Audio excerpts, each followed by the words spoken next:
पता नहीं आप सबको ये चैनल का नेम देखकर क्या लग रहा होगा। आपने अगर डिस्क्रिप्शन पढ़ी भी होगी तो आई रियली नो किसी की डिस्क्रिप्शन पढ़ने से, किसी चैनल के ऊपर जो कुछ लाइंस लिखी हैं वो पढ़ने से आपको किसी की लाइफ की रियलिटी नहीं समझ आ जाती। नमस्कार इंडिया, आप देख रहे हैं सुरक्षा कवच बाय तमन्ना। अब अगर मैं आपको जेन्युइनली बताऊं तो सुरक्षा कवच यानी कि अपनी फैमिली का रक्षा कवच, अपनी फैमिली का उस समय के लिए एक रक्षा कवच बनाकर देना, एक ऐसी प्रोटेक्शन शील्ड बनाकर देना जिससे उनकी डिग्निटी का लॉस ना हो। और साथ में ही अगर हम आध्यात्मिक तौर से देखें, एक स्पिरिचुअल कलेक्टिव माइंड से देखें, तो आप अपने जीवन को और भी खुलकर जी पाएं, अपने जीवन को एक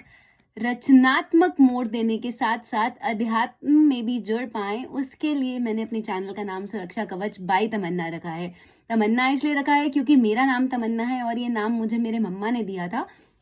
और तमन्ना का वैसे भी मतलब डिजायर होता है, विशिंग एंड फुलफिलमेंट होता है। तो ये मेरे दिल से इच्छा है कि मैं लोगों की फैमिलीज की हेल्प कर पाऊं, एक तरीके से मेरा धर्म है, तभी भगवान जी ने मेरे से संकल्प दिलवाया है। तो आई रियली वांट कि मैं बहुत सारे परिवारों तक पहुंचूं, लोगों को समझा पाऊं कि एक्चुअल में आपकी लाइफ में इंश्योरेंस की, आपकी फैमिली के लिए सुरक्षा कवच की क्या नीड है। क्योंकि जिस समय आप अपने आर्थिक तौर से बिल्कुल लिबरेटेड हो जाते हैं, आर्थिक तौर से बिल्कुल फ्री हो जाते हैं, उस समय आप भगवान की राह पर चलना शुरू कर देते हैं, उस समय आप मोक्ष की राह पर चलना शुरू कर देते हैं। और ऐसा कई ग्रंथों में, कई सत्संगों में और हमने बहुत सारी जगह सुना है कि इंसान का रूप, इंसान की जो जूनी है वो हमें इसीलिए मिलती है ताकि हम भगवान का नाम ले सकें, ताकि हम इस दुनिया के जाल से, इस माया के जाल से मोक्ष प्राप्ति की तरफ जा सकें। तो आप प्लीज बने रहिए, keep on sharing and supporting,